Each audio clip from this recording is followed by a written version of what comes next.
let's get into it. So let's welcome Trina.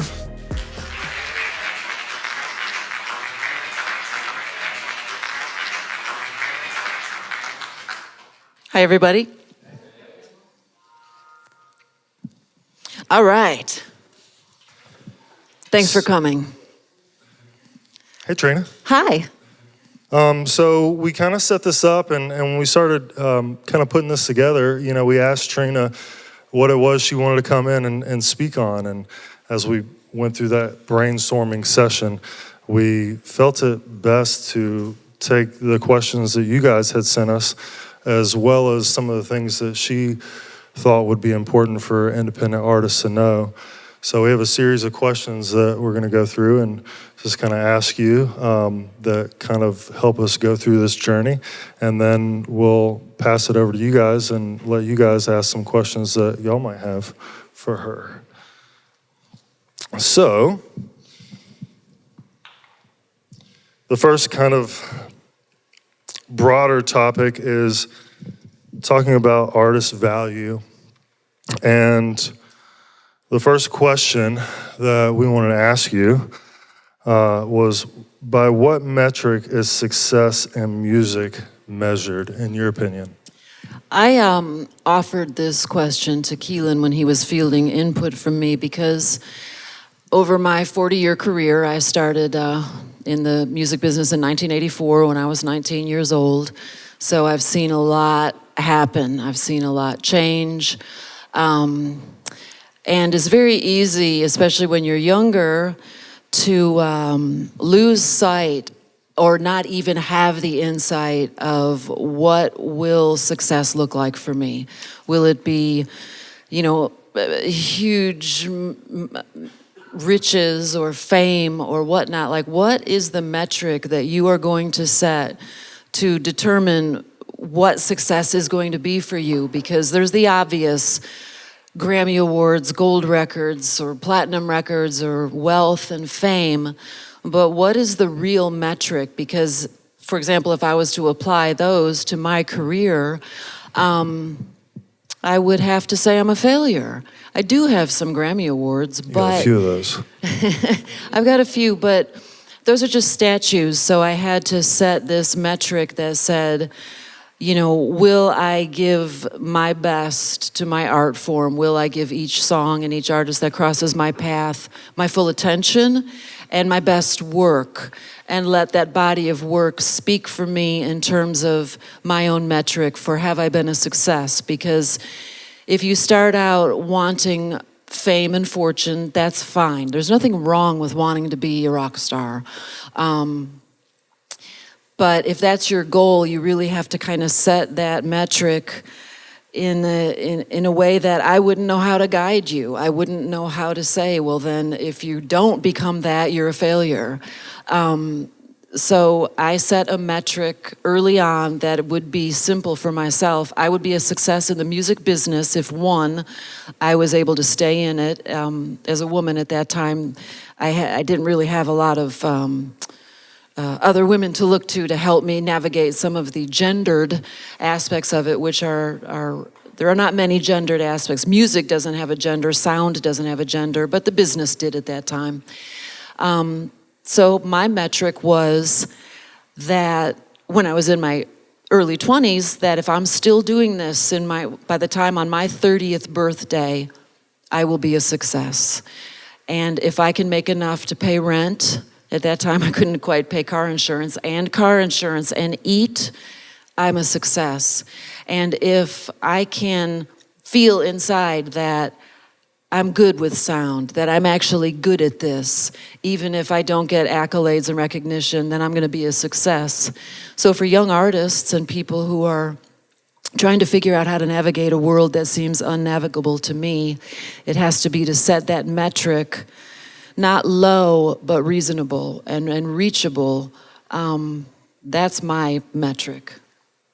A few decades later, a few Grammys later, still doing it, still staying successful? Still having to carve it out of granite, though. I still have to constantly reset that metric, that the song I'm sent, that song is my everything in that moment. It's going to receive everything that I have, all of my passion, all of my knowledge, and my best work, whether or not that song for that artist ever does anything out in the great wide world. They will be on the same level as any rock star that I've also worked for, because that song matters to them. And it matters to me in that moment. It's more than anything. As my husband and my son, if he were here, can attest, once the song starts, blinders are on and I can't even experience the world outside me. I can only hear that song. Speaking of that, what are you seeking both for and from your art, and why?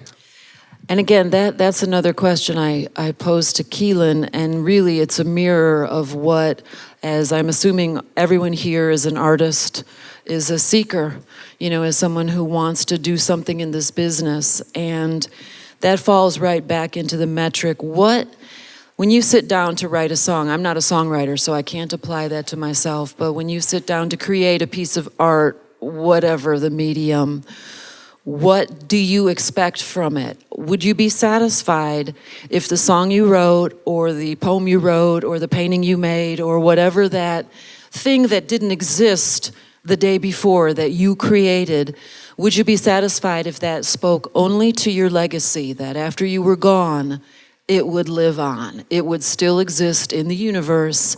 You didn't get a dime for it. You didn't get a bunch of likes for it or streams, yet it could speak to your existence as a human being, as somebody who created something.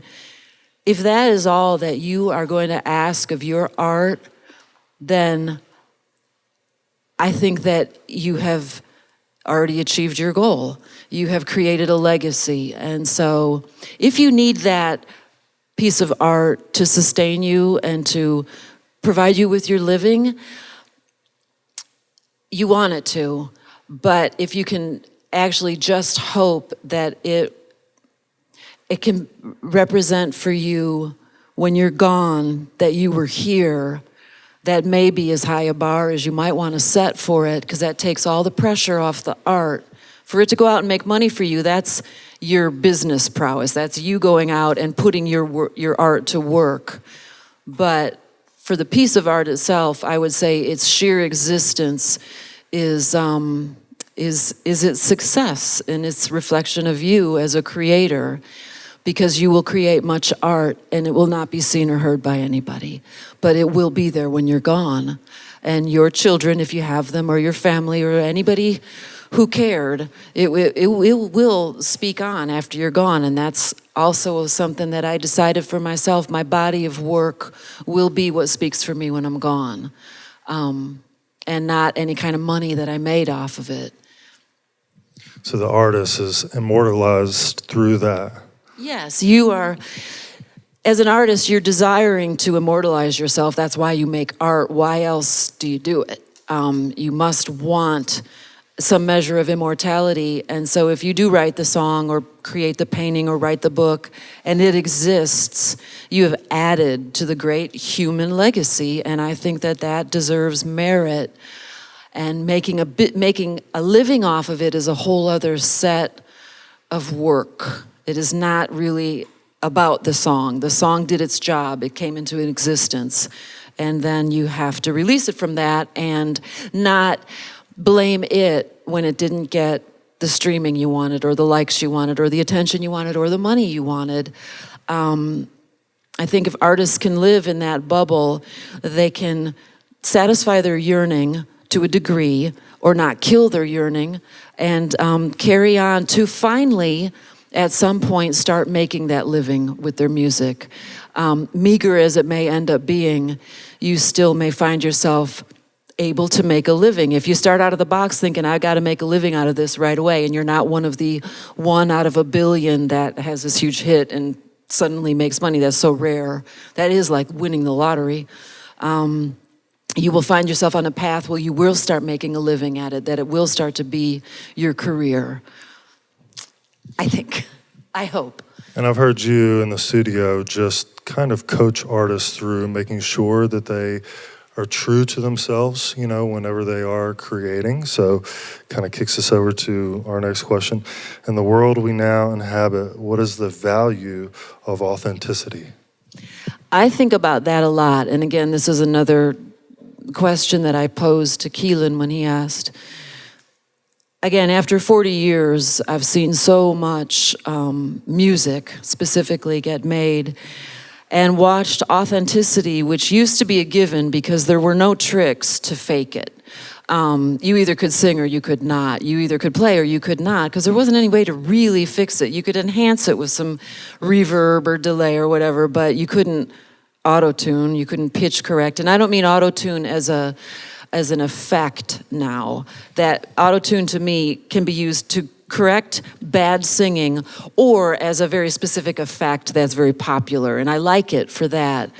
But I watched authenticity kind of leave the format and be filled with, now of course we're faced with AI, that's a whole other thing, but as the digital world rose and the analog world fell, and authenticity to me seemed to take a real hit on the jaw, and I started to resent music, and I started to resent how it sounded and how false it sounded, and how I'd hear these young singers pass in front of microphones, and they had actually come up on auto-tuned music, and they sang as if they were already auto-tuned. That is how they actually projected their voice, and I thought, that sounds like auto-tune. You learned from childhood to sing along with songs that were so heavily auto-tuned that you now sing like you're being auto-tuned, and it was stunning. But authenticity to me, I recently came across, my husband turned me on to an artist that I hadn't heard of, who was already very famous, named Ren, R-E-N. And it reminded me that authenticity to yourself and to sound and to the reason that you're doing this is ultimately all that I care about. Now, other people care about it. We care about what we care about, but authenticity, I think, as you sit with your instrument or in the studio and ask yourself, why am I here? And am I any good at this? Am I good enough to satisfy myself, or am I going to need a whole bunch of editing and work to make myself falsely great? Then questioning back to that, what is your legacy? Like, what are you trying to leave behind? Why are you doing this? And if authenticity is not something, if you haven't practiced your song enough and sung it enough to come into the studio and sing it properly, I think you need to go back to your house and practice more. Now again, this is an opinion. I think that people make their living with their wonderfully auto-tuned vocals and instruments, but for me, the authenticity is lost, the point is lost, and my interest is gone. So, do you believe in authenticity? Does it have any meaning in your life? Are we leading authentic lives? I guess is the question I want to ask people who want to ask me, how do I make it? What do I do to make it in this business? Because I do get asked that, and I don't have these answers except this kind of stuff. Are you authentically making music because you have to, and you need to, and you want to be good at it, and you want to learn how to be good at it? The answer, sometimes I feel like, is no. I don't know what they want, but it's not authenticity. Sadly. Well, and being prepared, I think, before you come into the studio is super important, and you get a lot more out of your time. We know whenever you are in a studio and you do have that time to prepare. And, talking about something like auto-tune, where I think when it was created was a fix-it kind of thing, whereas nowadays it is an effect on certain records that are out there, almost like distortion is on guitar. Right, but maybe? I mean, like auto-tune in the hip-hop environment, that's part of the sound, that's part of the sonics. I'm talking about outside of it being used as a sonic effect, where I will not auto-tune vocals anymore. I just decided several years ago I won't do it. As a mixer, if you send me something and it's out of tune, you're just going on your record out of tune. I am not going to auto-tune singers. They either can sing or they cannot. I might do a backing vocal, little tiny bit if I've got to, if it's just out of tune. But it bores me and it puts me in a bad mood, so I'm not going to use it. That's where I will just determine that's my line of authenticity. I'm not going to use these things. I use other ways that I think are kind of cheating, but I have to remain competitive, but auto-tune isn't one of them. But that's not really the point of authenticity. I'm just wanting young artists especially, or any artist, to ask themselves, what is it that I want? Because in this world, it's going to lead to probably the next question. Go ahead and flip to the next one. Okay. All right. I'll see if I can make a point of anything here. So the next one, with literally billions of songs glutting the universe, why should anyone listen to mine? Why should anyone listen to yours? Does anybody know? Like, if a song moves you, if you are, like that Ren, Grayson played me Ren, and I haven't been transfixed looking at a phone, listening to a song in decades like that. I was blown away because of the authenticity, the simplicity, and the rawness and the talent.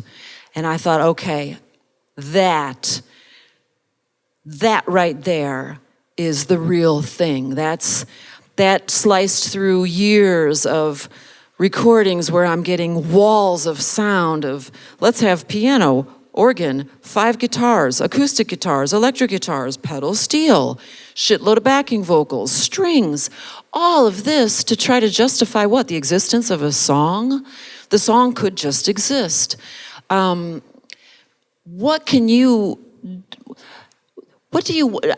should anybody listen to your song when there are now billions? That is a question that I don't know how you answer for yourself as creators. And again, I'm assuming you're all here because you are music makers, you are creators. And why should anybody listen to your song except that it is utterly true, it is utterly authentic, you are really talented, and even if you weren't born talented, you practiced your ass off for so long, so many hours that you are great. Then that's why somebody should listen to your song amidst the billions, because many of those billions are shit. They're terrible. They're not good. So my expectations now are for people to practice a lot, to write from their heart, and to keep it simple so that we can hold on to the threads of authenticity and what is real in the face of what I feel like is a very big, scary train running us down. AI, all of that, the lack of authenticity, the lack of human emotion actually imparting real stories. I'm getting old. I need it to survive what's coming, and I don't know what's coming, but I'm afraid of it. Whatever it is, this massive glut of music, yet within that, you find these gems of this real, so it's still out there. And so I hope that all of you who are creators that are out there, that you, every time you sit down, say, am I authentic? Or do I really just need attention? Am I so desperate for attention that I will put more crap out? If you need attention that bad, go work at a senior center or so, like somewhere where people will give you attention that has nothing to do with music. Or keep, or you can make average music if you want, and that's great too. I don't know. Help me. Yeah, no, and I mean, and it seems like when you have artists that come in who are authentically themselves, that truth really cuts through all this deceptive perception, where people are trying to, be something different, and not be authentic to who they are. Or using the apparatus, like we'll just use, and I got nothing against Nashville or country music, but they actually have a set way that songs get written, and it is in order for them to be hits. And one thing that annoys me more than anything right now is that all of them, many of them, because I mix enough of them, where the verse starts out nice and low, and the singer singing actually below their sweet range, they're way down here, so that by the time the chorus comes, they can go up an entire octave and belt the chorus. This has grown so boring and annoying to me. There's no truth in it. I don't even care what the lyrics are. It's this like set way. This is how a song gets written. This is how you make a chorus pop. This is what you must write in order for it to work. It's not true. And if somebody walks in the studio and wants me to record them and they're actually completely authentic and their stuff is unique and different, they can even suck at singing and I wouldn't care. That would be okay because their songs are so real to me. They are not set up in this formula that worked 30 years ago because nobody heard it before. It was brand new. It was raw. It was awesome. But I want, there's so much going on. And I get so confused, and I want the good people to keep making music, and I don't know what to tell you guys to do to break through, except ask yourself every time you grab your instrument, what am I doing? Why am I doing it? What do I want? What do I think is going to happen with this? Because the answer is probably nothing. So you got to get a new set of reasons. What are you doing this for? What do you want? Make those really true answers. And then when nothing happens with your song, you won't blame yourself or your song. You'll just accept that and carry on to write your next wonderful masterpiece. And keep creating. And keep creating. Yeah. It's been cool to watch you in the studio kind of tap into the truth mindset that an artist might lose from the time that they wrote it to the time that they're actually performing it on a record, and how you're able to kind of reset what that emotion or what that chapter of their life is, so that truth, that real them is able to come out on the record. Yeah. And so it's been cool to see. So, word. Yeah. So, you've been in this biz for a few decades and a few accolades 4 with that, yeah. And so I know that you have your kind of limited viewpoints of what you see from artists in the studio, but you've also been privy to be around other people who are doing other things in the biz. And so kind of switching over to the next question that we have, is there a durable and proven strategy to make a decent living in the music business, whether you're a writer, a player, performer, producer, engineer, or mixer, and how do you get there? That's a big one. That's a big one, and that's a hard one. I mean, again, I started out as a maid cleaning studios. That was how I got started. And so my bar was really low. All I wanted to be able to do was not be homeless, eat, have somewhere to sleep that was reasonably clean. I had no expectations of anything in the world working out outside of, I wanted to record music, I wanted to be in studios, so I was willing to just clean them, get paid very little, sleep on the couch, if necessary, eat out of the garbage. I don't mean like people's scraps, but if you see somebody throwing a whole half a sandwich away, still wrapped in the paper, ooh, I will have that. So I didn't have any sense of entitlement whatsoever. I had only a desire to succeed at this one thing, not being a musician, a producer, an engineer, all of it. I just wanted to be an engineer. And I was going to do anything in my power to be in the studio, and that meant cleaning.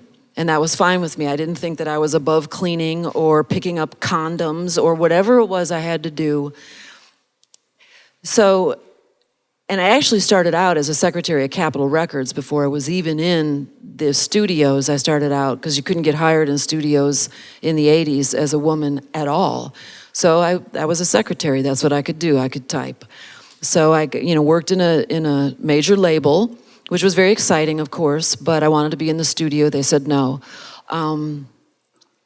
Eventually I moved to New Orleans where I was able to clean the studios, but the path for you to make a living in a very competitive field, it doesn't matter if you're a man or a woman, it makes no difference, it's competitive for everybody, is, again, you have to start out with a very low overhead. You can't start out with a bunch of student debt, a mortgage, a family to support. I don't think you could, but that certainly wouldn't have worked for me. It was I was alone. I only had to support myself. I had no children. I had no partner. I had no boyfriends, nothing. I had myself, my cleaning kit, and the desire to learn how to do one thing. So again, I don't know, in today's world, it has changed so much. I am a dinosaur in this world. I am too old to know how to tell any young person, how do you get likes? How do you get streaming? I don't know. I really don't. I don't really use social media.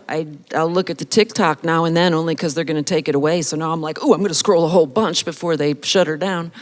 But I have learned some things about major labels. If you get signed to a major label, you are probably signed as a tax write-off. That holds true today. So they will sign a lot of people. They will put out some amount of budget towards several records, none of which they're really going to promote. If yours ends up being a hit, woo, that's wonderful for them. But what they're really doing is setting up tax write-offs for the big hit records that they are going to make and the money that they're going to make off those records, and they need to be able to write off some losses. So they will sign you. I watched this happen in boardrooms. I watched them discuss this very architecture. You get signed, so you think, oh my God, I've been signed to Warner's. Holy shit, this is amazing. I'm gonna be a star. Why would they have signed me otherwise? And they do believe in you to a degree, but they're not gonna push real hard. They're gonna see if you just explode on your own, and then that's gonna benefit them a great deal, and they're gonna make a whole bunch of money off of you. But in the meantime, if you don't right away, they're not gonna push, there's not gonna be artist development. You're just going to be shoved over and used as a tax write-off for what did hit. So be very careful if you do find yourself in the wonderful position of being signed to a major label. I would look real long and hard at that contract before I would sign my masters away to them, because you are giving them your masters. I would keep your master recordings and ownership of them at all costs.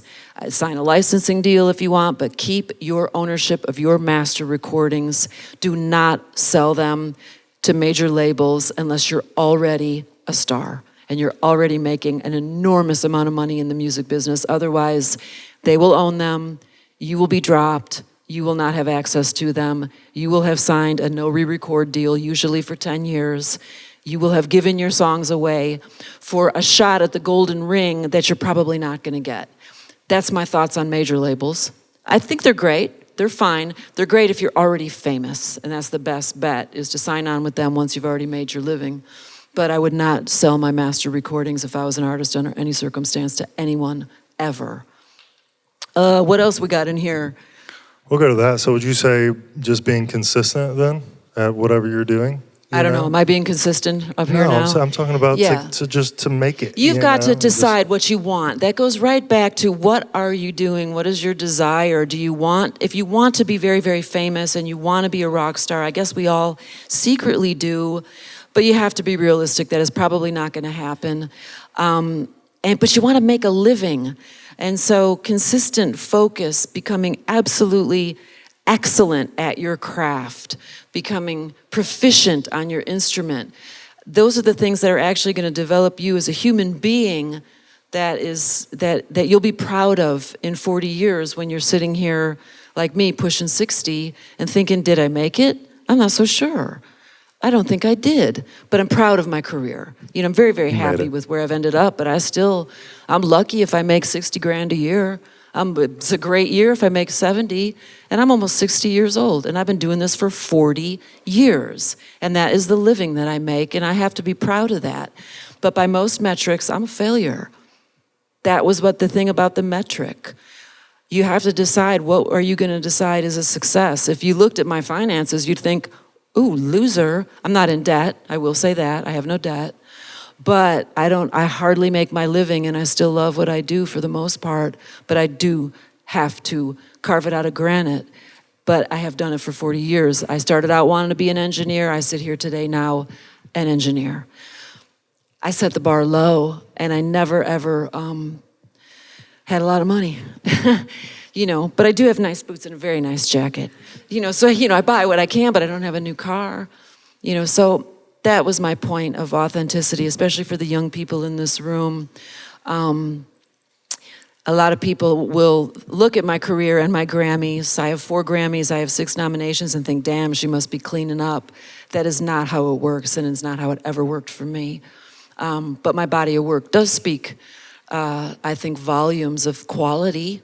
But I'll die poor, you know, or poor-ish. I'm not gonna ever make it. The golden ring eluded me every time, and it's been dangling above my head for 4 decades. And it came about 20 years ago, really, when I got pregnant, that I just decided, I don't even see it. I'm not even gonna reach for it anymore. I stop. I'm gonna have a kid. I'm gonna raise my kid. Hopefully I'll still make a living making records. So far, so good. That's bleak, but I'm happy, mostly, aren't I? I'm mostly happy. He can attest to that. There's a lot to that. I mean, just being happy and knowing that there's other parts of life and you know, staying consistent to do what you love. And here's something else. I'm one of the best mixers probably in the world. I can say that about myself only because I'm old. I can say that because I know, but that doesn't mean that I get the fat gigs. That doesn't mean I get the calls from, you know, Taylor Swift. I don't. But my mixes can compete with any mix out there because I do deliver quality. It's just that quality and financial success do not go hand in hand. They never have. So I could say, okay, well, if I'm gonna get paid shitty, I'm gonna do shitty mixes. That's where I draw that line. I will be authentic to myself. I will deliver excellent mixes for everybody, but I will not get the calls for the big records that don't sound anywhere near as good, in my opinion, as my records. And that can't matter anymore. I had to stop making that matter. Because it hurt, you know? And it was my ego that it hurt, not my craft. It was in my pride and my ego, and those things had to be put away. And I decided I will just be true to being really good with sound, really understanding how to make a song happen in the mix, bring it forward, and stop caring if anybody cares how anything sounds. So successful. We're going to move on now to more of, you know, kind of what your process is, you know, more in the audio world of things. First question, what is your process for beginning a record?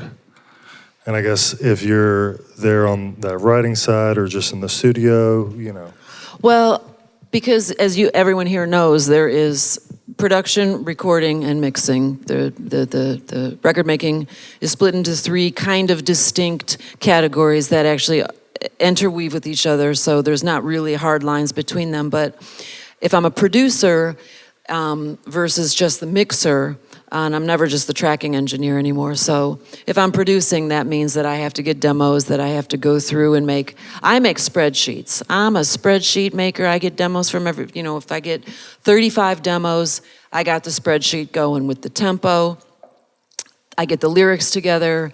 I describe the song to myself as a mid-tempo, you know, and I make these huge spreadsheets that I bring into the studio when it's time to actually make the record, and those are the basis for a lot of the cohesiveness of what's going to happen later, because demos can sound bad, but they're still the songs that you're about to approach. So I make spreadsheets as a producer. I talk to the artist as little as possible about the session, because talking about making records and making records are not simpatico.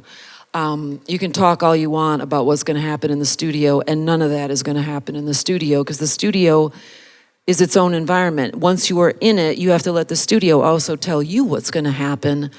And so the spreadsheet is done. We know the songs we're going to cut. We know what tempo we're going to cut them. We know what key we're going to cut them. If they had arrangement problems, that's all sorted out. Then you roll into the studio, and I have to have a whole day to set up without the artist there, so that when the artist does arrive the next day, they walk in and we're ready to go.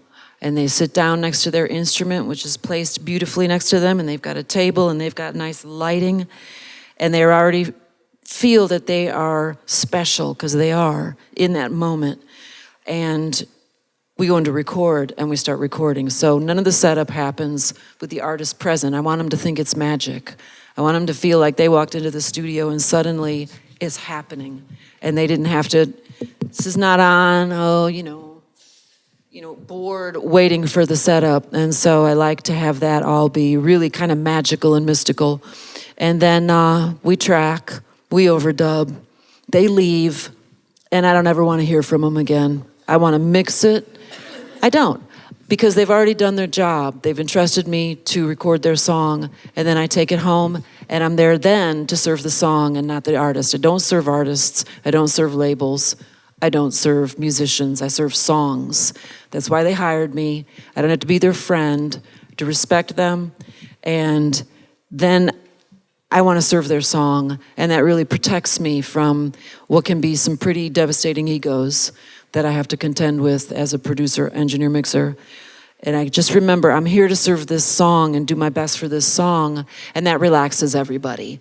That's part of my process. Yeah. Yeah. And I think that's important to make sure that you're serving the song. Would you say that the prep work that you put in, as you're in that process of starting a record, maybe if you do have a demo or some kind of idea, helps you to kind of know where you're going, and it's you then go into the studio with that direction in mind? Or do you feel like you go into the studio and just let it happen?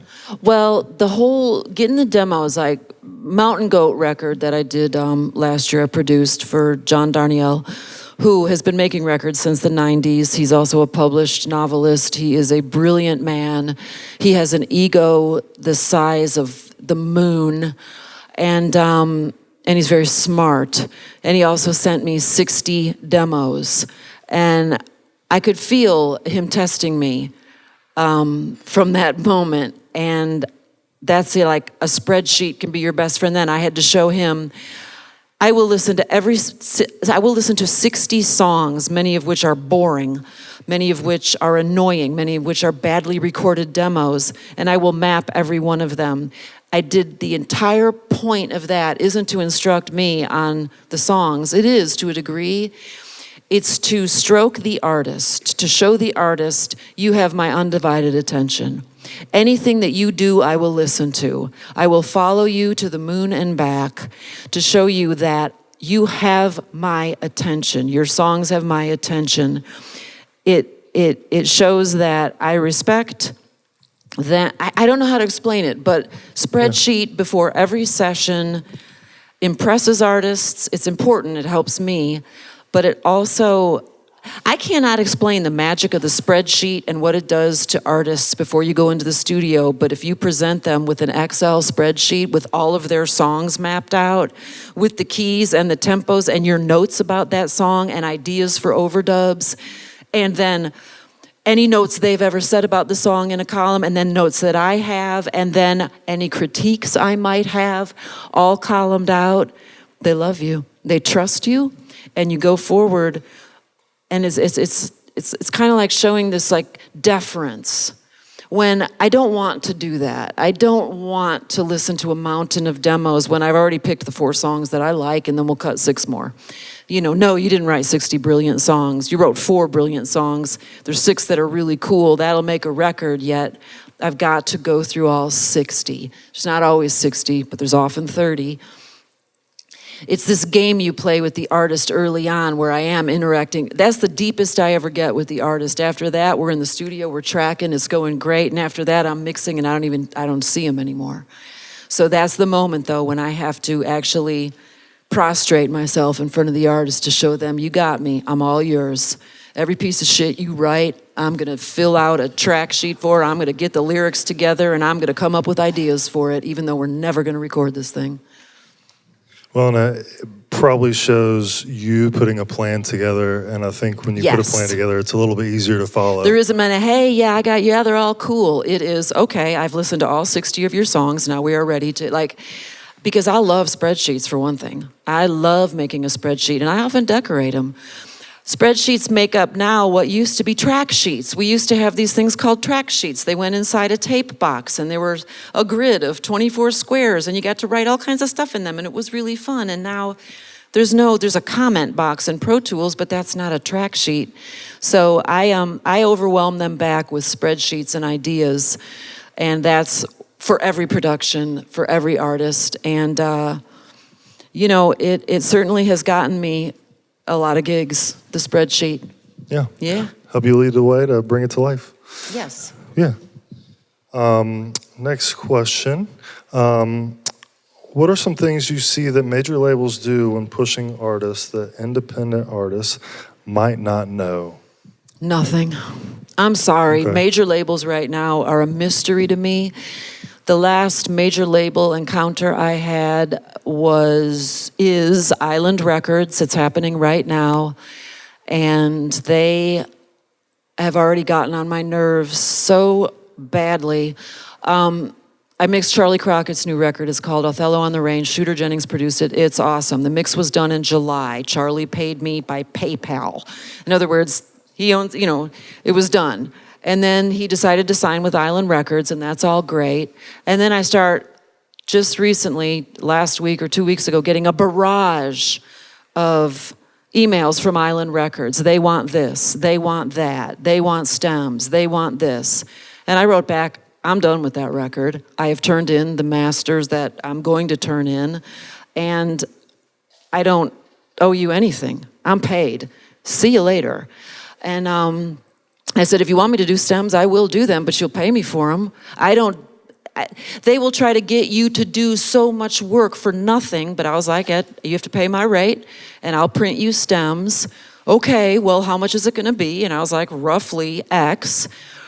Okay, and I want it paid not in 30, 60, 90, which means 30 days net, 60 days net, 90 days net. And the major labels don't have to pay you for 3 months if they don't want to. I said 2 weeks, you got 2 weeks to pay it. And I'll printed the stems, and then they're like, okay, well, we're gonna go get Atmos mixes made with your stems, which means all my work they're gonna now use to hand to an Atmos mixer who, guess what, places them around the 98 speakers or whatever it is and gets the credit for the mix.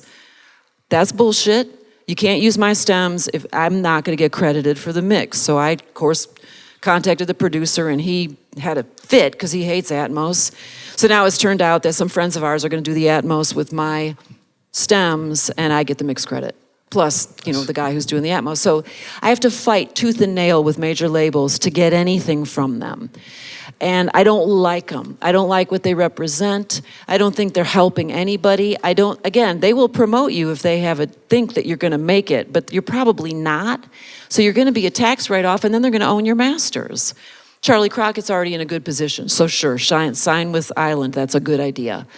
But I think indie artists, and I watched Warner Brothers Records, this was 2 years ago, having paroxysms of anxiety over TikTok. How do we get we're gonna sign these girls, the Castellos, because they've got 1 million TikTok followers. So there's young girls who are, sisters that sing, and they're contacting me because these girls that contact me, will you make me a record? Well, I'm like, sure. You got any money? No, we're gonna get it from our mom and dad. Okay, well, tell them it as much, it's gonna cost as much as a new car for one of you if you hire me. You're gonna have 80 grand together to make a record. Not all for me, for the whole thing. Okay, we're ready to go. And then suddenly Warner Brothers gets wind of these girls who have 1 million followers on TikTok, and they sign them. And then they call me and they're like, okay, well, we know the girls were talking to you, so we guess we're gonna let you go in and break their teeth and this, get them started. They'd never been in the studio before, and I was like, I pass. And they're like, no, we really want you involved in this. We really want you to be the producer for these young women, blah, blah, blah. Okay, on my terms, go into the studio, cut 7 songs, and they involved themselves so intensely and so deeply and appropriately that I thought, this is my last record for a major label. I will not work for them anymore. I find them appalling and greedy and scary. Sorry if there's any major label employees here. I take, sorry. But I think that you should steer away from major labels. I don't think that they really benefit artists unless you're already very, very famous. And indie artists need to figure out why you're doing this and what you want. Do you love to play live? Is that it? Is it like getting out in front of people? Is that what you need to feel whole as a human being, then out you go, playing gig after gig after gig after gig, because it's gonna feel good. And then maybe you'll make a record, and maybe you'll get some likes on TikTok, or you'll get some streams on Spotify, and maybe you'll sell some records at your shows. But that's the reality that I live in. Artists who tour, artists who make records because they actually sell them at their shows, not because they get streamed. They just don't. So that whole world, major labels, I have to deal with them, and it is awful. And indie artists are great. You get paid cash or with PayPal right away. And you don't have to wait for 90 days and sign all kinds of forms and become one of their vendors and turn in all your information and turn in, it's brutal, that level of it. And I don't wish it on anybody, certainly not anybody in this room.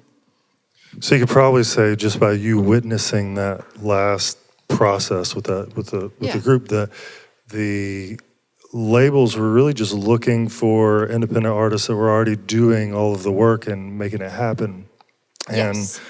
it's up to, And they were still scared. to do it. Now they're not so scared because 2 years have gone by and they've started to actually embrace the fact that they have got to deal with TikTok whether they like to or not. But they were asking me, how do we translate all this TikTok million followers to album sales? And I'm looking at the VP of A&R for Warner Brothers going, I don't know. I'm just trying to figure out what studio you want us to track at. And are you going to hire the drums and bass or am I? I don't know how you take 1 million TikTok followers. If Warner Brothers Records doesn't know that now, I don't know what to tell you. But I can tell you that I think if we're going to work at this studio, we're going to need X for the drums. And they're just looking at me like I'm stupid, that all I'm thinking about is the recording. I'm supposed to be the producer. I'm supposed to have this vision. And I thought, I hate you guys. I don't have any vision. I don't know what to do with TikTok. You're the ones who signed them. You figure out the TikTok, and I'm going to get a great drum sound. And I did. Drum sounded awesome on that record. Thank you. They didn't care. Nobody cared how great it sounded. You let them have that, and you just be the badass producer. I was like, don't call again. Yeah, there you go. And they didn't. And they didn't. Right. All right. Best advice for the indie artists with all the talent, but don't know what to do after they're done at the studio. So come in, make their record. Here it is. Where do I go with that? What do I do with that? Well, I did give this one some thought because I'm trying to face the future, even though I want it to be the 90s again, really badly. But you come in, you make your great record, you spend, $5,000 or whatever you spent to pay for studio time, get some cool mixes. And then, of course, you're going to upload it to the streaming services, definitely. But I guess in order to promote it, you're going to have to start not only playing live anywhere you can, but you're going to have to start streaming yourself live on whatever platform, TikTok or whatever is left after TikTok is removed. Streaming yourself, playing live every single day as if it's your gig, as if you're playing at down the street at a bar or you're on tour. You are going to set up and you're going to make yourself look cool, not creepy selfie. And you're going to set your thing up and get one of those selfie rings, I guess, and maybe even figure out some cool audio so it sounds a little better, and you're going to stream your ass off. You are going to be so all over social media, singing and playing live all the time, live streaming, that maybe you're going to rise in the algorithm. And maybe somebody's going to see it. And maybe it'll go viral if it's good enough. Meanwhile, though, while you're doing all that streaming so that you're rising in the algorithm and you are just bombarding the billions of uploads or live streams with your own, you're practicing and you're getting better and you're getting better and you're getting better. And you are developing a sonic sound for yourself on people's phones. Meanwhile, your beautiful sounding recording that you made in a studio and you respect because you care about recordings and records is available for people to then go and purchase because they saw you on the stream. In other words, they're probably not going to find you on Spotify, but they might come across you live streaming, and then they can go buy your beautiful record. I don't know. What you guys know better than I do. What are you going to do with your song? Live stream, I guess. But it's good to have that on your resume as an artist as you do get out and you do start performing, so that if people are interested in you now, You've they have got something to real, go beautiful check out. sounding material that's available to purchase online. And I will note that Mixed by me. there you go. 99.99% of artists will make a majority of their money by performance. Yes, live. Everybody I know that makes a living making records does it because they get paid for gigs live. Everybody. Right. So in that process of, hey, I'm done at the studio and I'm putting my record out, can you tell us why it is important to give engineers, producers, songwriters their credit when they're working on a record? Because you're an asshole if you don't. It's as simple as that. Why would you not credit these people who did all this work? I have been at the wrong end of that stick enough times and been thrown under the bus sometimes where, all of that work on a record, and then the producer seems to think they did it all. They seem to have forgotten that I spent 187 hours mixing a certain record, a very certain record, a record that went on to win some Grammy Awards in the recent history. 187 hours I spent mixing it because the recording was so appalling, even though it was made for a major label, even though it was made by a known producer, not Shooter. Oh my God, I love my Shooter.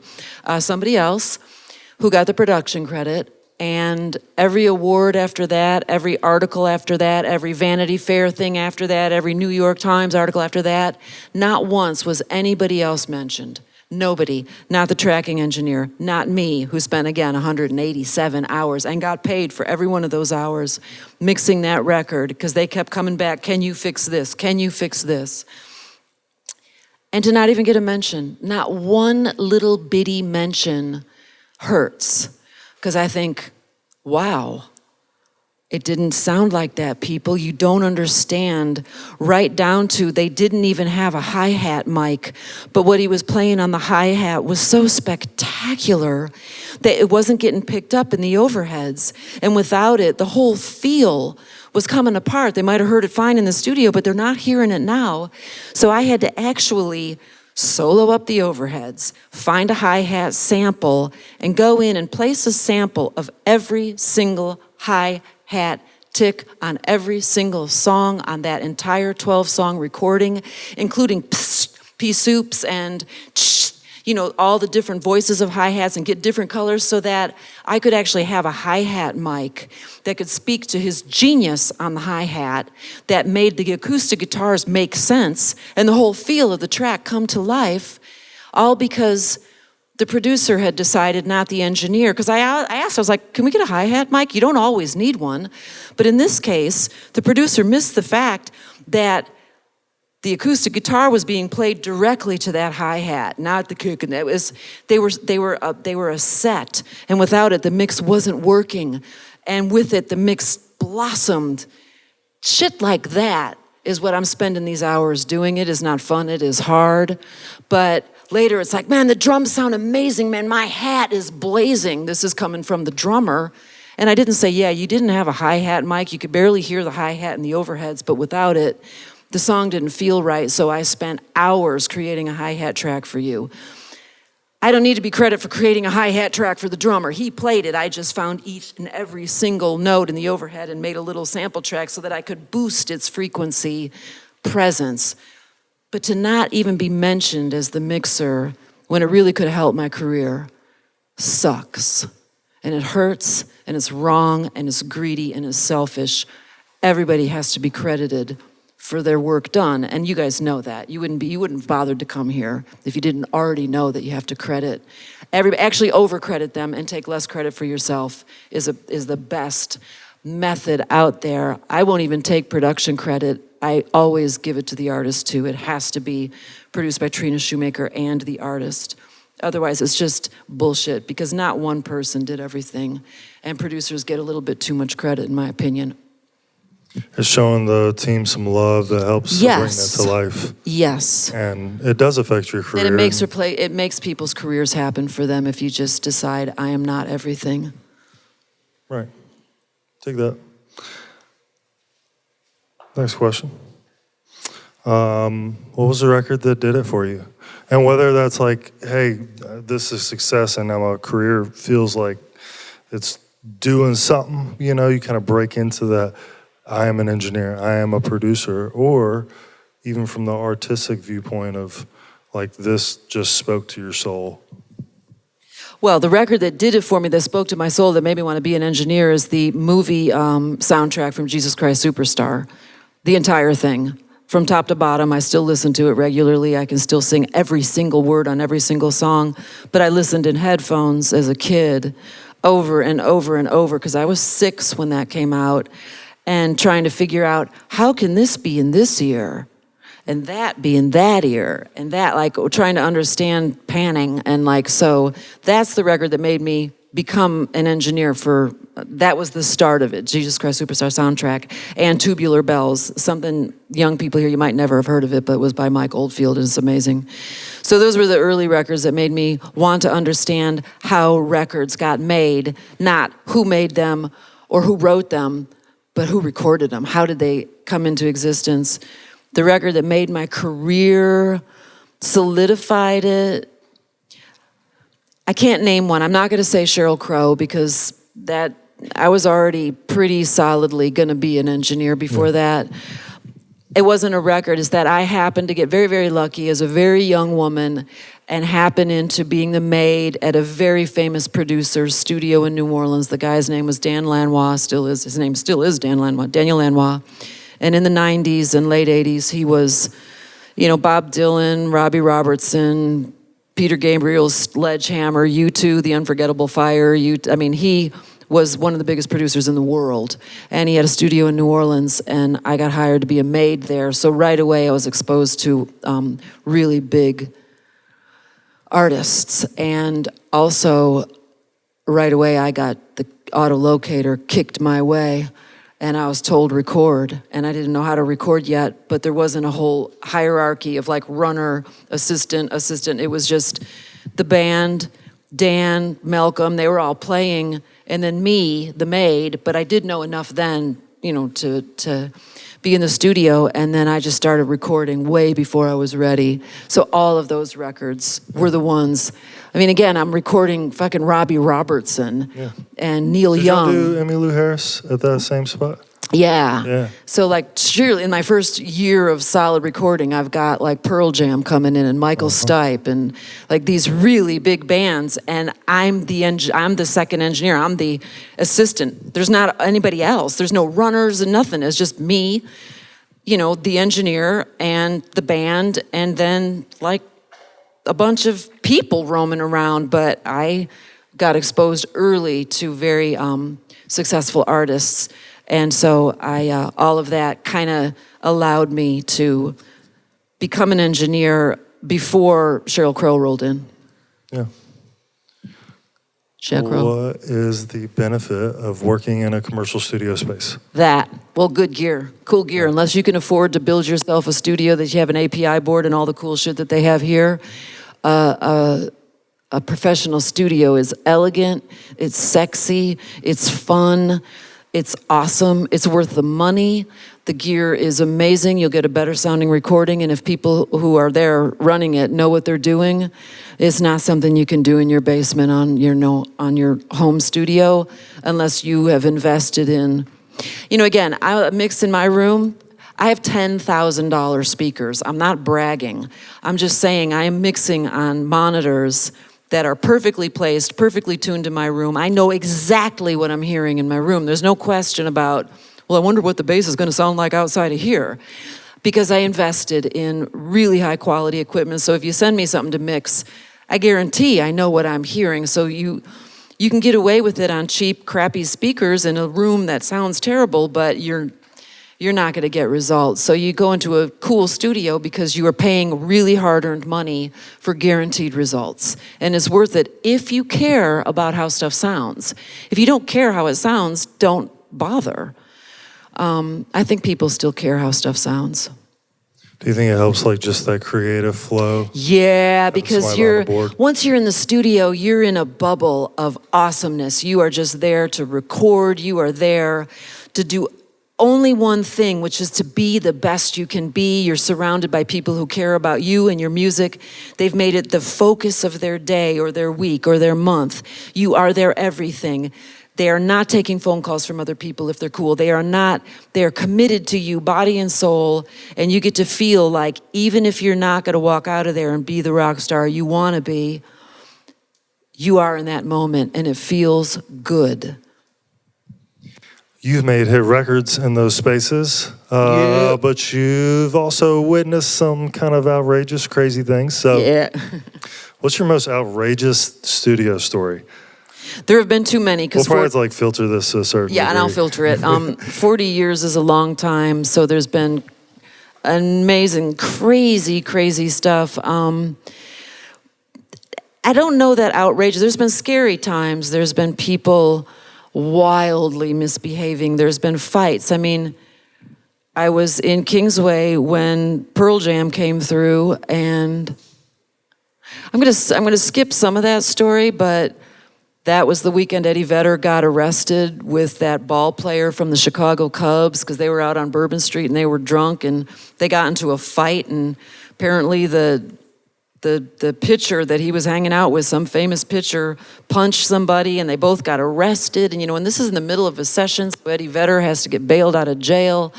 So there was just stuff like that, like crazy star stories, but that was in like the newspaper, so I'm not speaking out of turn. Mark Lanigan from the Screaming Trees during the Queens of the Stone Age session brought a dead squirrel into the vocal booth, but it wasn't like a gooey dead squirrel. It was a flattened, dry dead squirrel that had been run over and then dried out. But he brought it in like it was a prize. And I wanted to bring in the control room, and I was like, please don't bring the dead squirrel in the control room. I've had at Victoria Williams' record, we cut that out in the desert at Rancho de la Luna, which is out in Joshua Tree. And because in the desert at night was the only time you could record because it was too hot in the day, and sometimes the MCI tape machine would start on fire. So we had to wait until the evening when it cooled off so the machine wouldn't overheat. And because there was nothing but just flat land forever, no trees, nothing that would catch early reflections, it was completely dead. So all of the amps and everything we would bring outside, and most of the recording took place outside. The musicians were in the studio with their headphones on, but all the amps were placed around the house with mics in front of them, and you got perfectly dead. There was nothing for early reflections to bounce off of. So you think, oh, you're outside, everything will sound all live. No, perfectly dead. Like they were in these baffled rooms, but they weren't. They were outside in the desert at night. Pretty cool. Yeah. There's too many stories. I'll keep telling stories if you guys want, but maybe we can get some more of that a little bit later.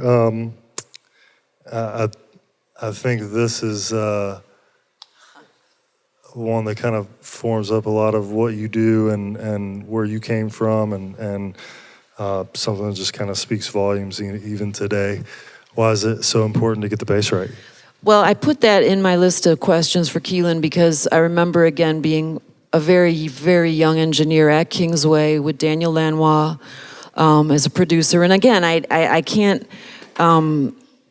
he was very famous then. I mean, I don't know how many of you guys remember The Unforgettable Fire or Pride in the Name of Love or Sledgehammer. These were huge hits in the 90s. So he was a massive producer, and he was a bit of a weird ego guy too. I mean, he wore flowy white robes like Anne Rice vampire guy, even though he's Canadian.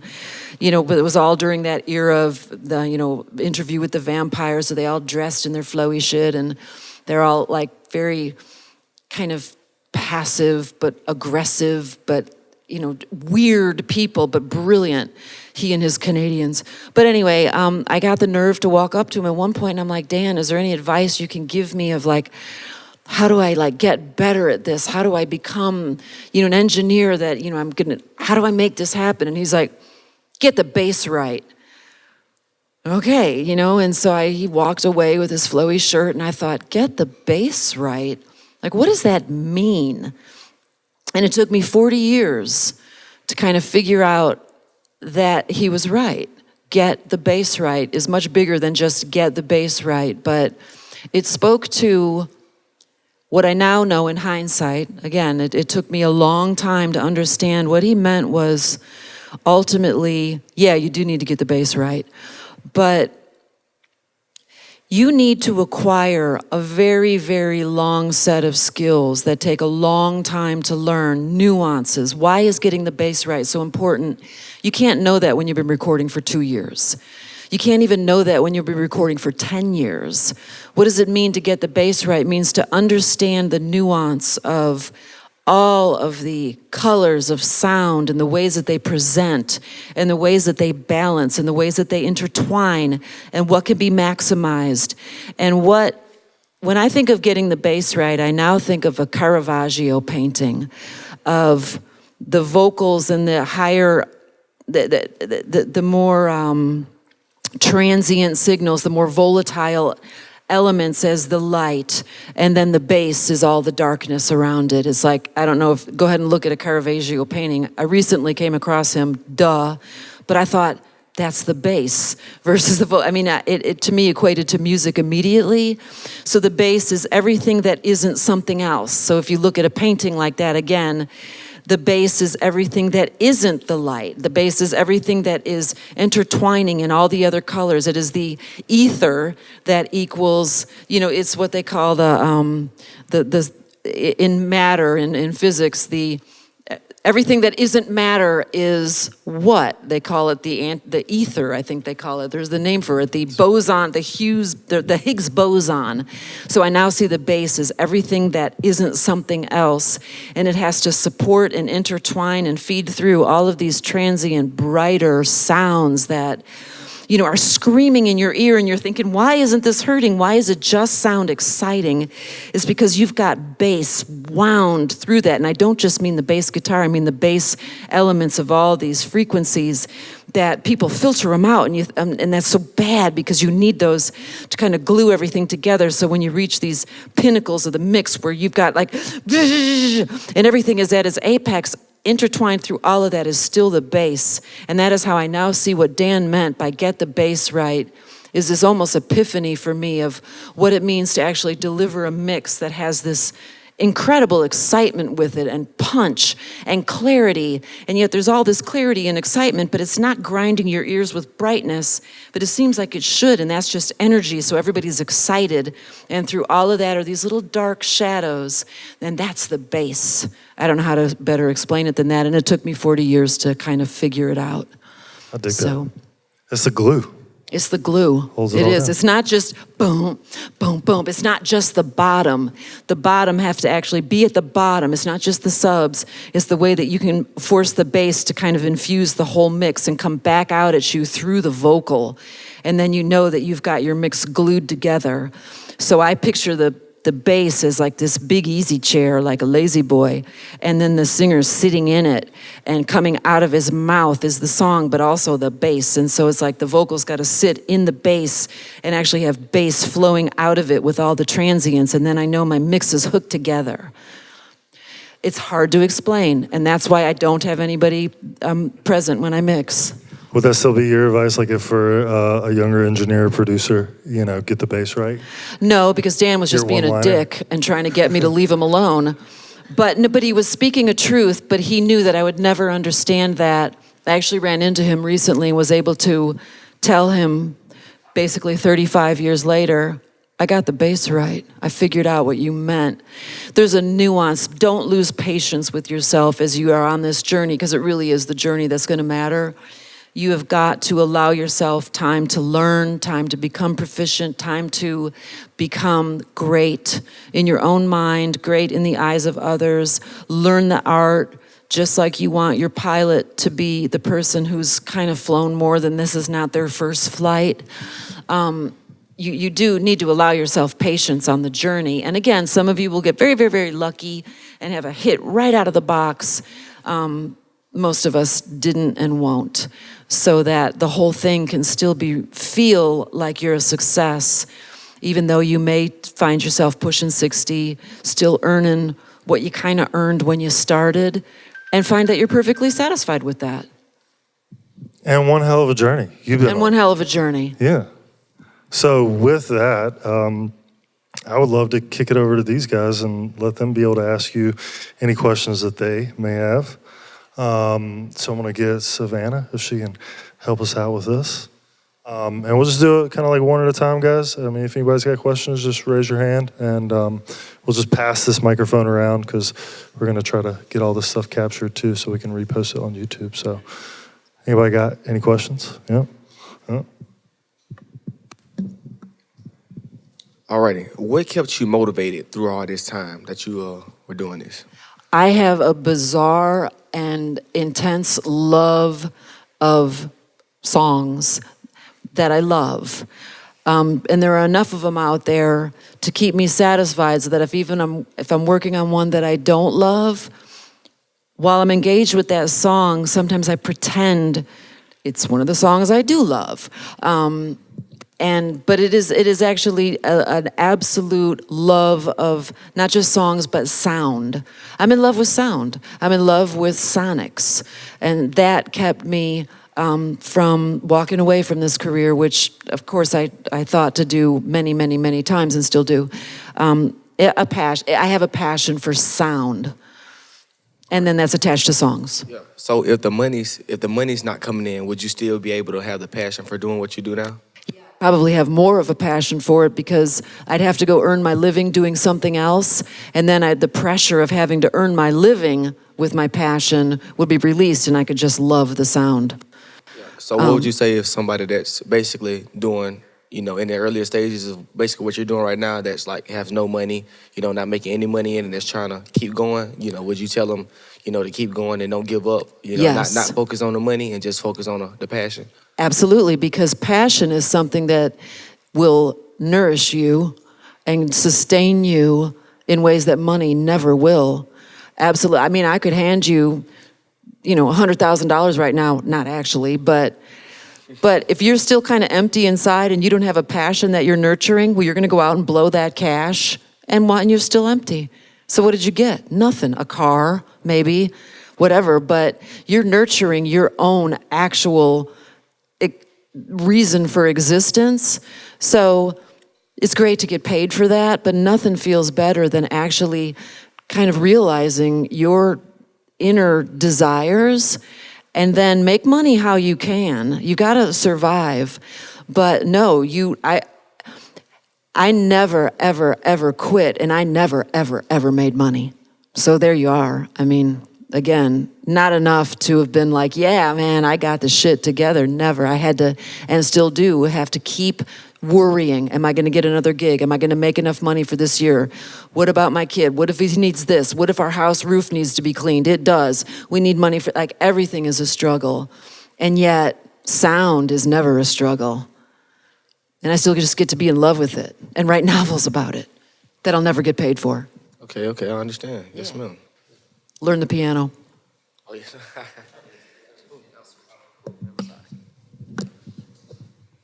Hey, how you doing? Hi. Do you know anything about sync licensing? Well, sync licensing, you mean in terms of film? Yeah, I guess Okay. so. Whatever. Well, sync licensing is, it really depends. I can only speak of it with great knowledge about being a producer that, for example, has a royalty point for, I can use Queens of the Stone Age as an actual example of sync license. So I'm recorded and mixed Queens of the Stone Age rated R. I got 1 point on that record. When you sign as a producer, that means that you are entitled to 1% of the money generated by the sales of that master recording, period, including the sync licenses. So the sync license is attached to the royalty contract.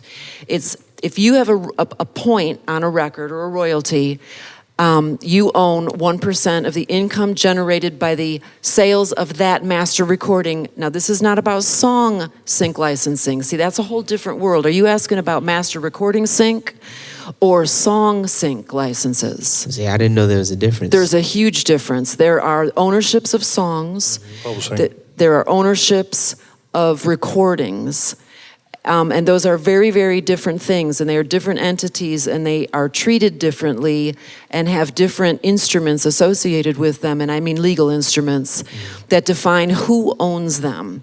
So, for example, on the Queens of the Stone Age, I don't own any of those songs. I'm not a songwriter. I own 1% of those recordings of those songs only. One of them got used in some kind of sync license recently because 20 years later, out of the blue, I got a royalty check. And believe me, those royalty checks have turned into like $800 every 6 months. It's, nothing. I got a check for $20,000. I was like, what?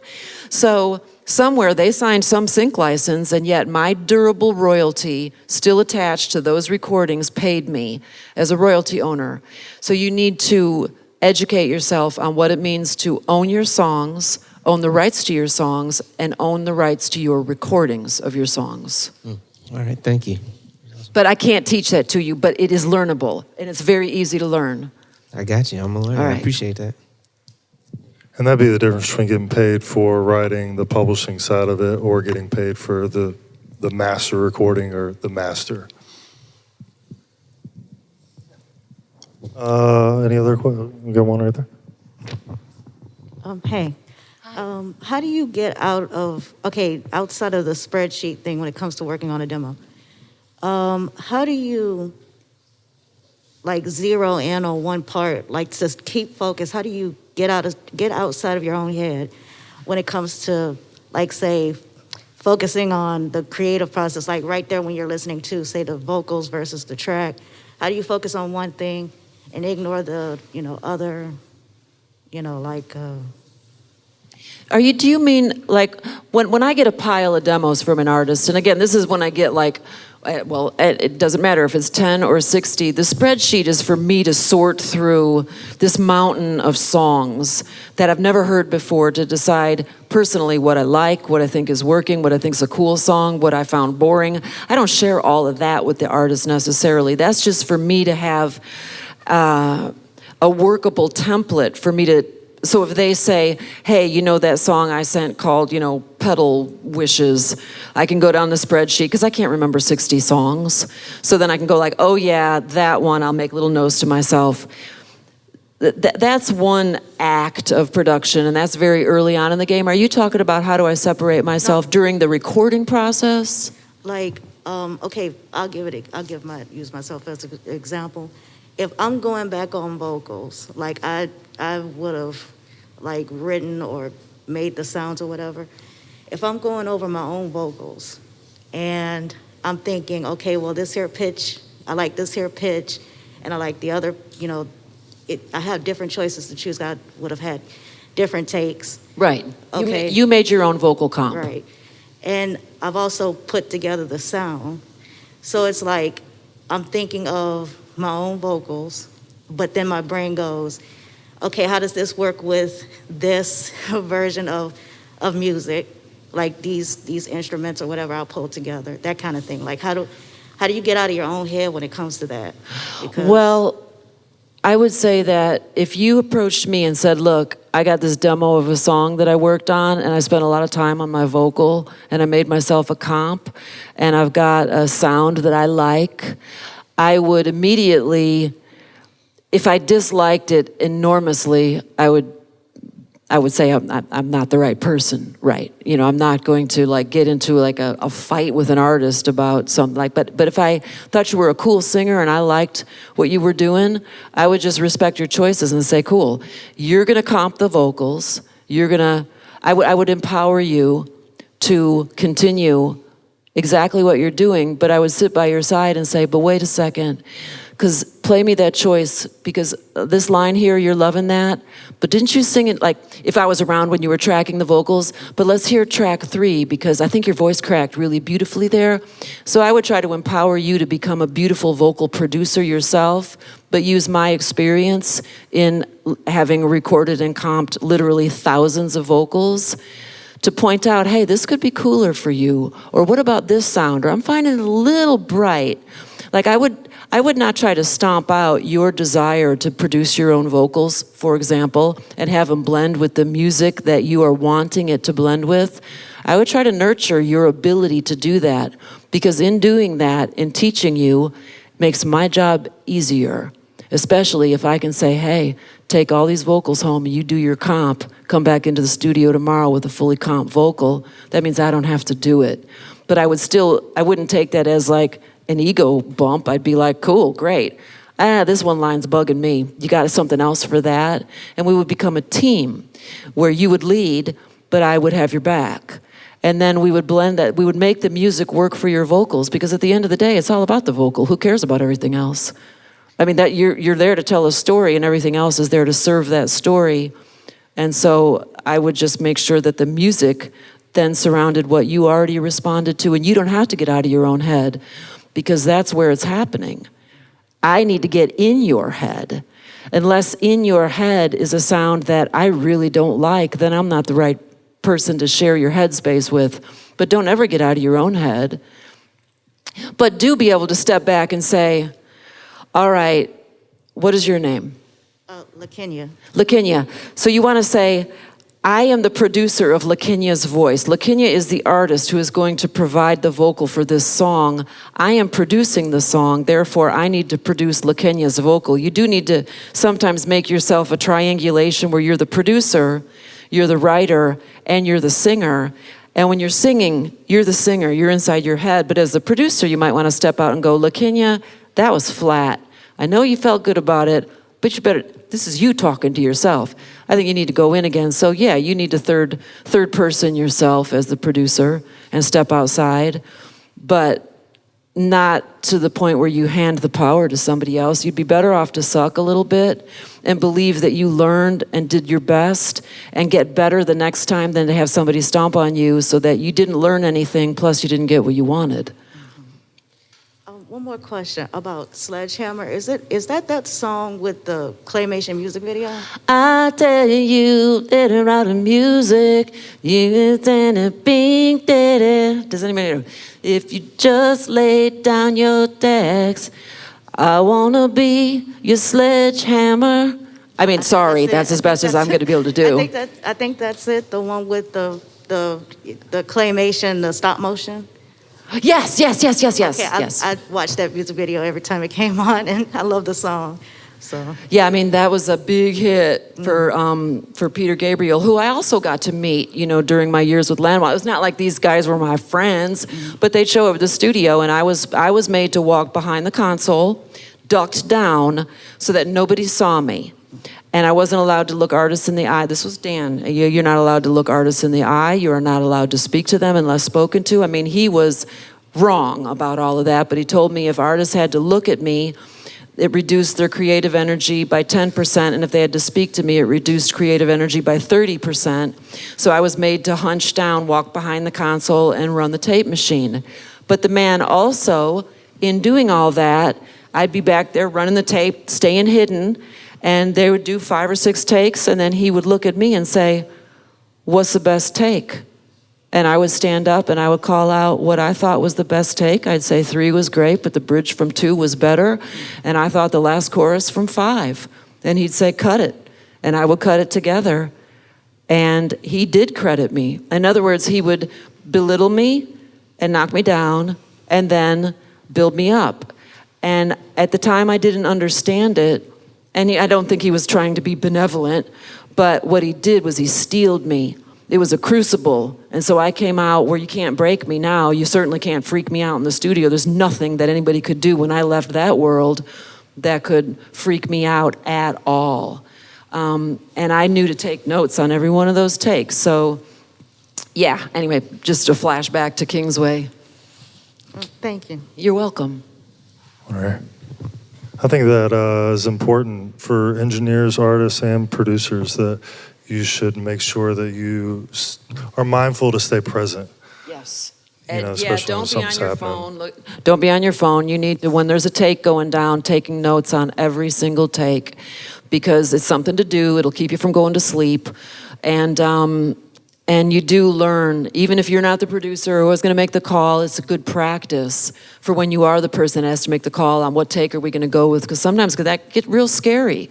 If you don't know, you're like, I don't know, 3, so I take a lot of notes. Spreadsheet lady. Hi. Hey, my name is Tiffany. Hi.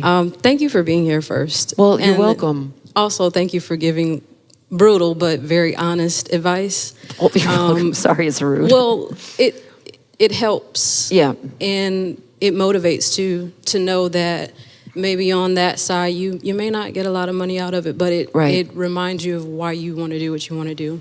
So from a vet engineer and or mixer to an amateur one, I've probably been mixing for about 5 to 7 years now. The bass kicks my ass every time I open Pro Tools. Any advice on how you address the low end at all? Well, the very first thing that you have to know where you're listening. So in other words, bass, more than anything else, and probably vocals after that, you have to know your speakers and your listening environment incredibly well. In other words, you can't, if you're jumping around into different environments where you're finding yourself having to mix.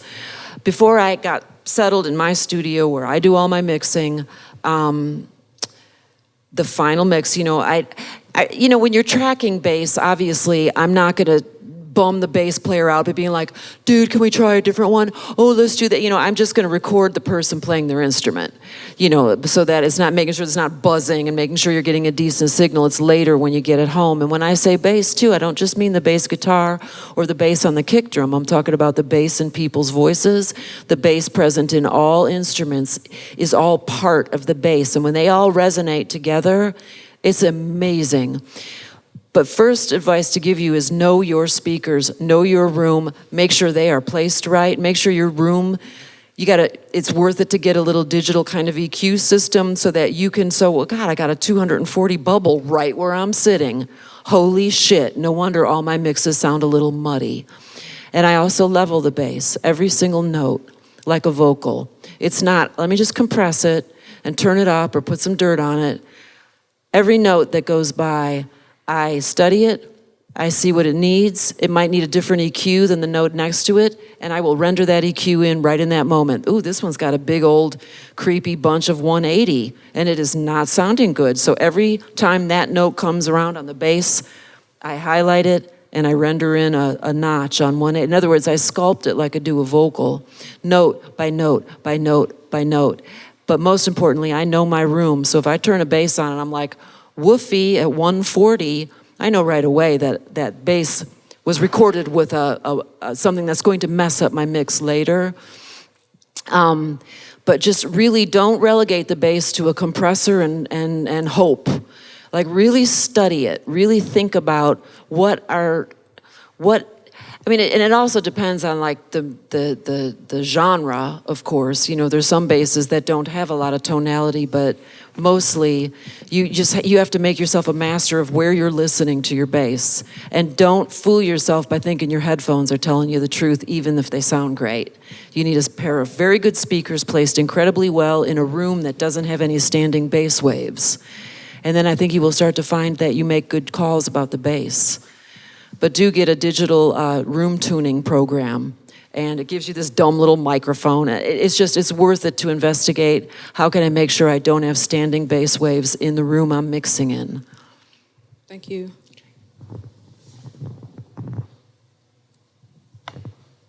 That's important because I've worked in rooms where it's really bassy. Yeah. And I'm rocking, the record's rocking, and then I'll go do the car test, and there's no bass there. And the reason is because the room is so bassy that I have turned it down from where it needs to be. And those are called standing waves, and they're usually bass waves, and they will mess you up. You have to make sure your room is flat, and I have a perfectly flat room. And it's not by accident. I've tuned it, and I've spent a lot of time doing that, and invested heavily in a program, because people are paying me they can say, hey, turn the bass up or turn the bass down, but they're never going to say the bass sounds so muddy, what's wrong with the bass? So it's really just a matter of they would like more bottom end or a thinner bass, but the bass itself is, the fidelity of the bass is intact, and so then it's just a matter of the taste. If you want more bass, you want less bass.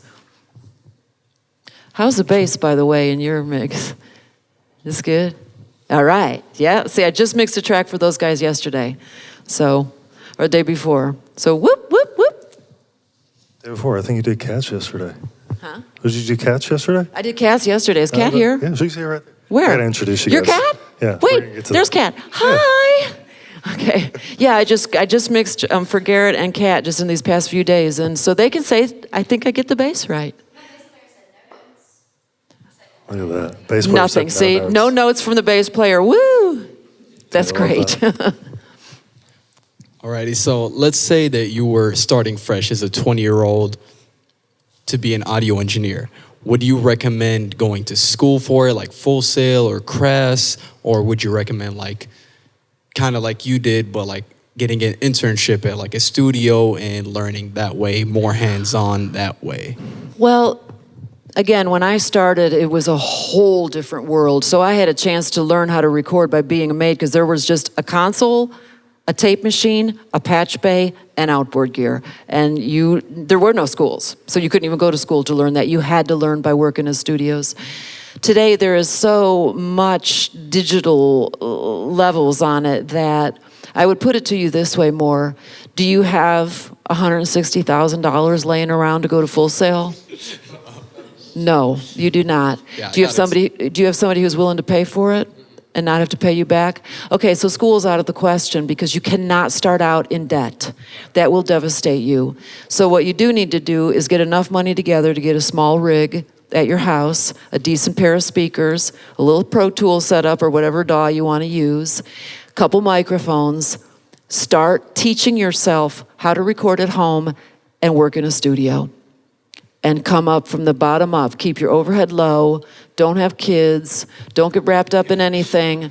Just come in here, work for free. I told Keylan I'm going to start doing master classes just to, try to teach gonna start people. doing that more. So you want to keep your overhead low and just commit yourself utterly to learning how to record in recording environments and investing whatever money you have in pieces of equipment for your own home studio so that you can, because for $160,000 education, those kids are still going to come out just having to go into a studio and start out anyway, and they might have debt. They're going to know a lot, but you can learn in 4 years, if you've got a little rig at home, you can learn all that anyway, and you can learn most of it online because it all really comes down to whether or not you're going to persevere through these tough years because you care enough and want it bad enough.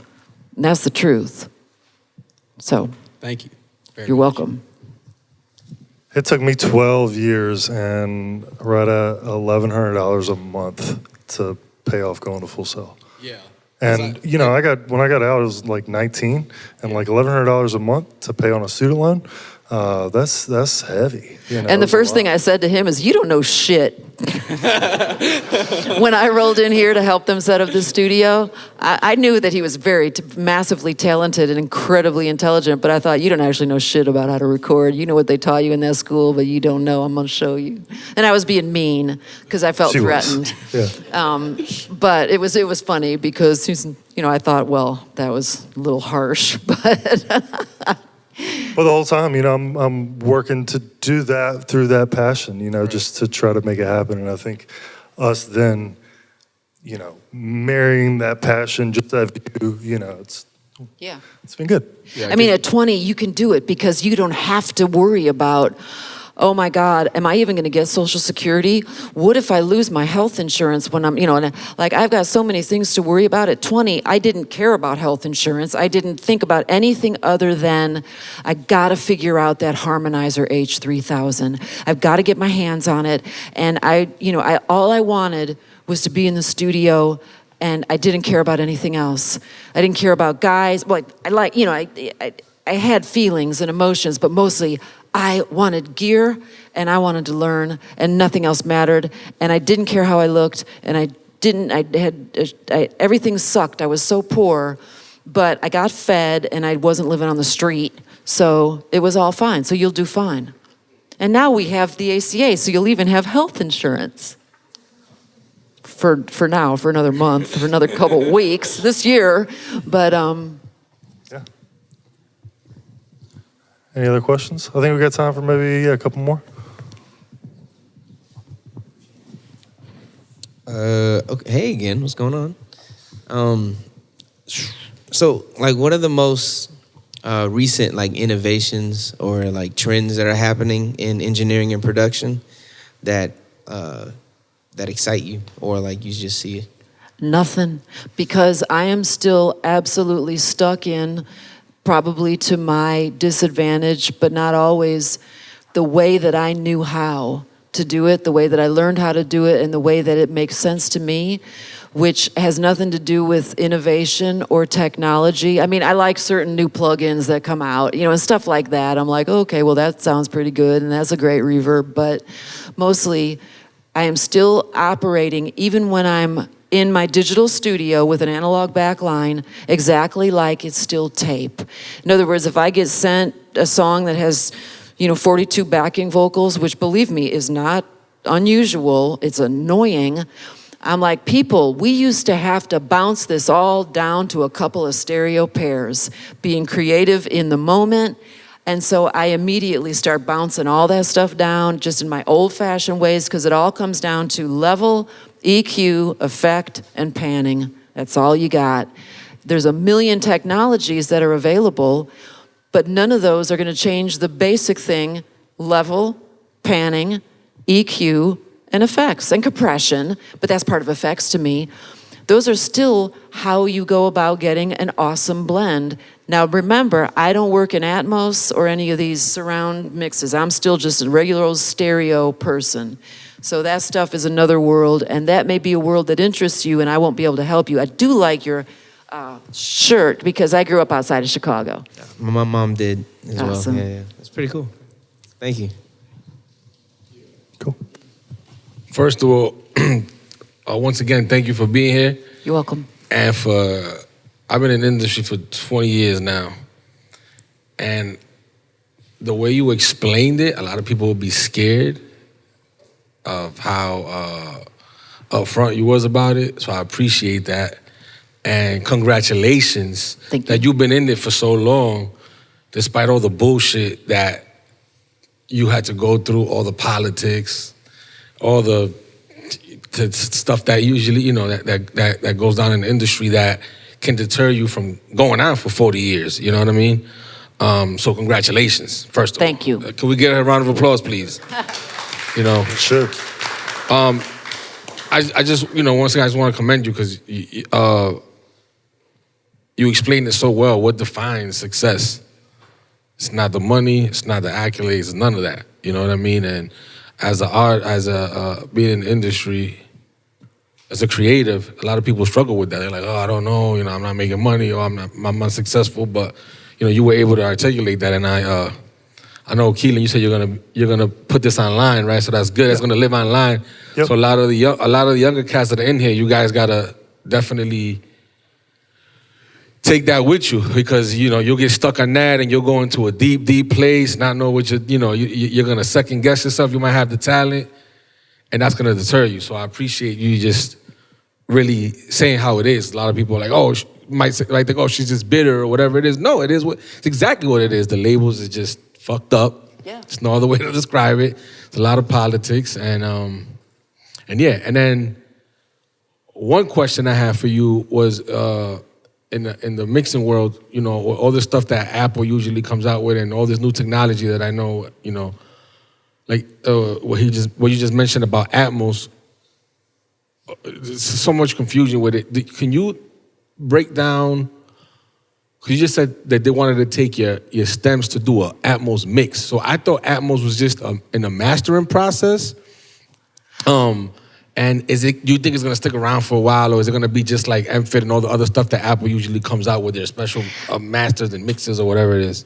I mean, the truth is, when they, I've been aware of Atmos. It's Dolby's Atmos, and it basically utilizes, you're able to place, rather than stereo left, left, right, center, and then all the places in a flat field between where you can pan, but it is not three-dimensional. It is just a two-dimensional stereo left, right.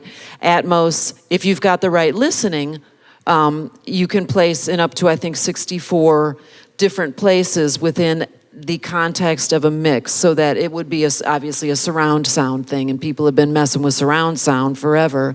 But Atmos is Dolby's newest algorithm that allows it to be. So, I mean, I don't know where people listen to this. I guess in their houses. I guess make some special headphones or something. I don't AirPods. know. Headphones? AirPods now too. Earbuds. Okay, so there's, but because I don't listen to anything that way by choice, all I know is that my stems are, stereo drums. They're the pieces of the mix printed out. Drums. It's all separated out, but it's already mixed. The vocals all leveled and blended into the mix, so that they'll be able to take my stems and using those place the instruments throughout this multi-source universe that happens inside your head, so that in one thing I had the one guitar here and one guitar here. Those are on their separate stems, so they'll be able to say, no, now this guitar is going to show up in the back of my head, and this fiddle's going to show up over here versus there. So the truth is, I'm slightly baffled by it. All I know is that at the end of the day, they're using my stems. I got the credit. If they want to make Atmos mixes, they can have the tracking session, start from scratch, and make their own Atmos mix, but they can't have all the processes that I already did, all that leveling, all that work to create the mix, because the producer wants the Atmos mix to sound exactly like the record mix, the album mix, but in Atmos. Yeah, I'm a bit baffled by it, to be honest with you. I had to Google it. A lot of confusion still. Like, I thought it was in the mastering process. It is not. It is a mastering process, but it's mixed for Atmos and then mastered in Atmos. So it's two separate processes. You would have to turn into the mastering engineer separated stems of the original mix to create an Atmos mastered mix. Yes, it is a mastering process, but it's considered a mix because you are still separating out. In other words, here, let me describe it this way. The people who are going to do the Atmos mixes for this record are our friends Pete and Dan over at Infrasonic Mastering. So it is a mastering process, but they can't just take the stereo mix and suddenly make Atmos out of it. They have to have a stem package of printed out drums, bass, guitar 1, guitar 2, acoustic 1, acoustic 2, and the whole session printed out track by track by track, but using the mix system that I mixed it through with all my EQs and stuff, and then I submit all those stems, and then they're going to take those stems and put them in the Atmos environment. Does that help?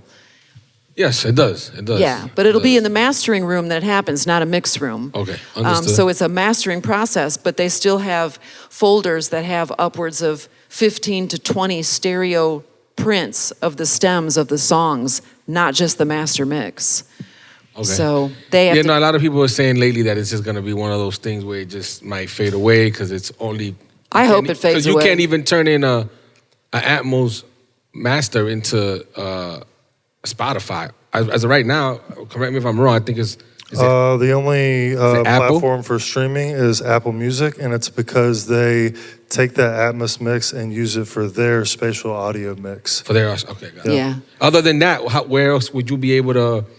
When it comes to streaming, when it comes to non-streaming, how would you even be able to play that song? Let's say if you have a Atmos room, like how do you get that file? So you would get that file from the mastering engineer who would send you that file, right? Or you download it from Apple Music. Well, no, because it's a 2-part file. Well, it's technical. I don't know.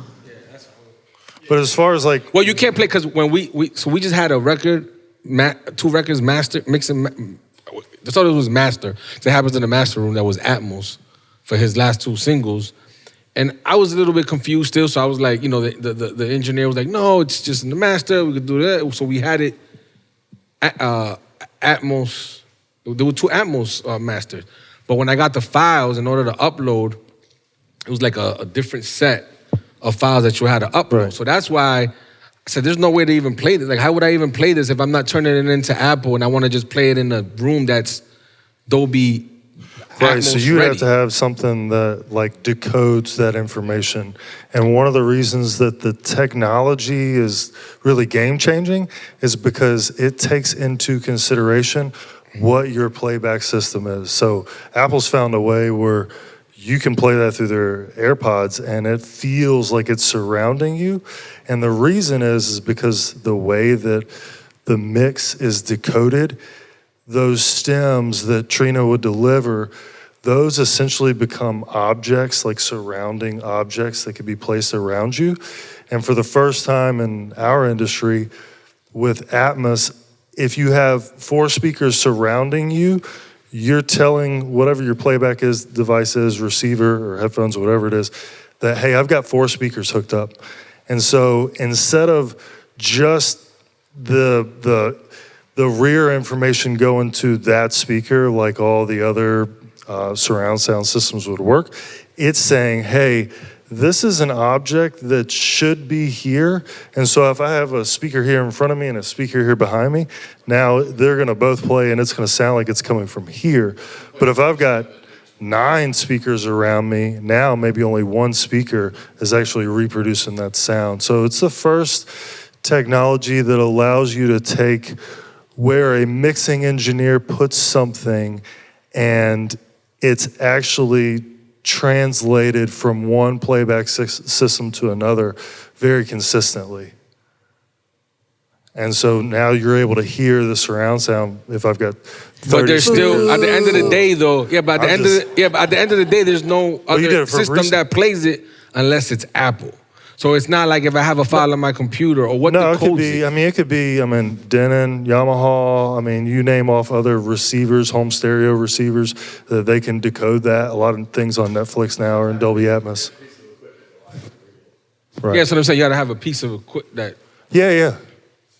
The whole music industry is to sell us gear, right, for purposes of listening to music. I'm anti-Atmos. I'm not using it. All I know is I'm gonna get the credit for them Atmos mixes. I'm staying schooled up. It's something that we're trying to make happen here because we can see because you have to. It's obviously going that way, and I'm being a little bit flip. It's like going from the mono to producer's stereo. goal is the reason I turned in all the stems is because he wants the Atmos mix to ultimately sound exactly like the stereo mix. That no matter what, when it's compressed back in or spread out, that ultimately you just end up with a version of the exact mix that we worked so hard on, and it has not changed at all. Because you got the badass mix, and why should it not Because we got a sound badass anything mix, other and than Charlie that? doesn't want it. Nobody wants it but the label, so the label's forcing it. So that's why Pete said, if you print me the stems, I will represent your exact mix, but for people who do have Atmos, it will be placed around in a little crazy semicircle of, I don't know, I'm baffled by it, but I'm, still baffled by, streaming in general, mostly, So we'll take one more, and we'll wrap it up. Okay, so after all of that, not to be dismissive, but after all of the creating, and you touched on the whole Grammy thing, I have a fear. I no longer have a fear that I won't achieve my goals. I'm afraid that I'll lose who I am once I get there. Okay, so there's this environment, you're more aware of it than I am, of when it comes to competition for awards and stuff like that, where you have the posses and you have the artists and you have your peers who enable the ego of the artist, and that makes it more dangerous for you. How do you hover near the music industry long enough to do your job and leave? I do not go to any awards ceremonies. I don't watch them. I am a NARIS member, so I can vote for Grammys if I choose to. But a couple decades ago, roughly the time that I had my child, I decided that the music business is an excellent, it makes money, it does what it's supposed to do, but it is not a healthy place for me. So I actually I keep myself. The truth is, coming out here to do this is one of the few times I've been out in public in a long time. I mostly spend all of my time by myself in my house, either mixing music or writing. And I go days when my husband's out of town, which he will be starting tomorrow, I will go days without speaking to another human being. So for myself, I survived the music business by utterly not exposing myself to it at all. I don't participate in it. That is much to my detriment, because I also am not out there pumping my wares. I'm not out there like, hey, I'm a badass, check me out, check out my shit. And I could probably get a lot more work, but I decided I don't want a lot more work. I want just enough to survive. And I can't tolerate much exposure to the music business or the awards competition or any of that. I would like the artists that I worked very hard for to credit me when they can. Like I recently did Julian Baker, she's in Boy Genius, and this girl named Taurus, I mixed their record. They did a record together.